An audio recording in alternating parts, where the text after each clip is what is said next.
तो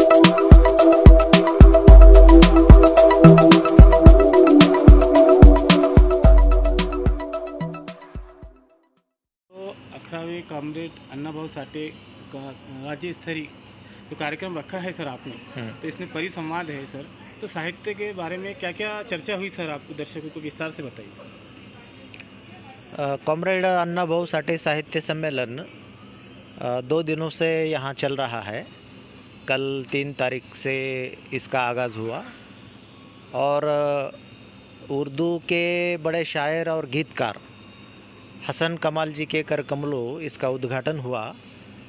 और इस साहित्य सम्मेलन के अध्यक्ष हिंदी मराठी के जाने माने साहित्यकार और अनुवादक डॉक्टर सूर्य नारायण रणसुबे जी थे।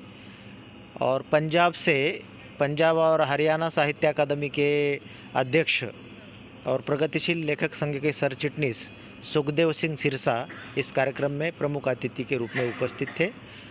और उद्घाटन के अलावा 3 विषयों पर यहाँ परिसंवाद संपन्न हुए।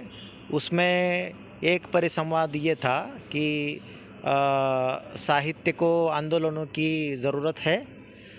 इस विषय पर नामी वक्ताओं ने अपनी सहभागिता दर्ज की और बहुत अच्छे तरीके से ये परिसंवाद यहाँ संपन्न हुआ। हम ये मानते हैं कि कॉमरेड अन्नाभाऊ साठे के नाम से लिया जाने वाला साहित्य सम्मेलन केवल पुस्तकों तक सीमित नहीं होना चाहिए, क्योंकि कॉमरेड अन्नाभाऊ ये केवल साहित्यकार नहीं थे, तो ये बहुत बड़े कलाकार थे, शायर थे, नाटककार थे। तो इस दृष्टि से भी इस आयोजन में ये ध्यान दिया गया कि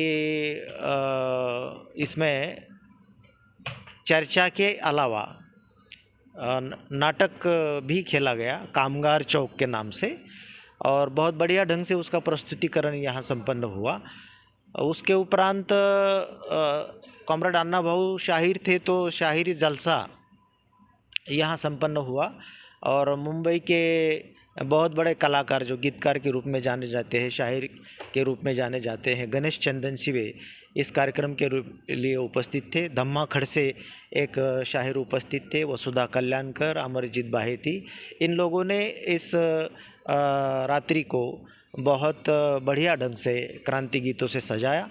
और आज 2 अत्यंत महत्वपूर्ण विषय पर चर्चा हुई। उसमें अन्नाभाऊ साठे और अस्मिता का राजकारण, इस विषय पर भी चर्चा हुई। राव साहब कस्बे का सद्यकालीन राजनीतिक परिवेश को लेकर बहुत सुंदर व्याख्यान यहाँ संपन्न हुआ। और उसके उपरांत अभी सिनेमा पर एक परिसंवाद होने जा रहा है, और उसके बाद औपचारिक समापन होगा।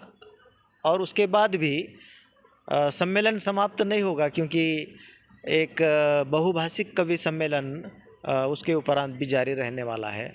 तो ये 2 दिनों का सम्मेलन जो था वो साहित्यिक चर्चा की दृष्टि से जितना महत्वपूर्ण है, उतना ही एक नई दिशा देने की दृष्टि से, हमारा जो आजकल का माहौल है उसको बदलने की दृष्टि से, वो चाहे माहौल राजनीतिक हो, सांस्कृतिक हो, साहित्यिक हो, इन सभी दृष्टि से अत्यंत महत्वपूर्ण सफल चर्चा यहाँ संपन्न हुई।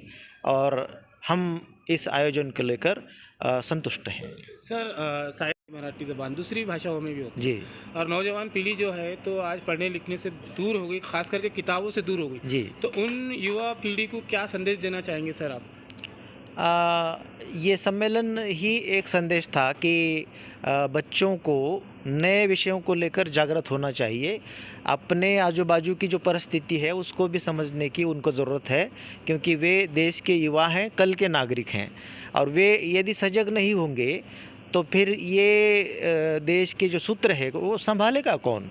तो इस दृष्टि से साहित्यिक चर्चा में उन्होंने अपनी उपस्थिति दर्ज करनी चाहिए और इन चर्चाओं में अपनी सहभागिता बढ़ानी चाहिए।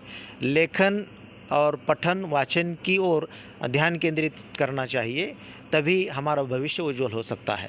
सर आपका पूरा नाम बोल दीजिए और आपकी पद बता दीजिए। मैं डॉक्टर सुधाकर शेंडगे, कॉमरेड अन्ना भाऊ साठे साहित्य सम्मेलन का मैं स्वागताध्यक्ष हूँ और प्रगतिशील लेखक संघ का अध्यक्ष हूँ।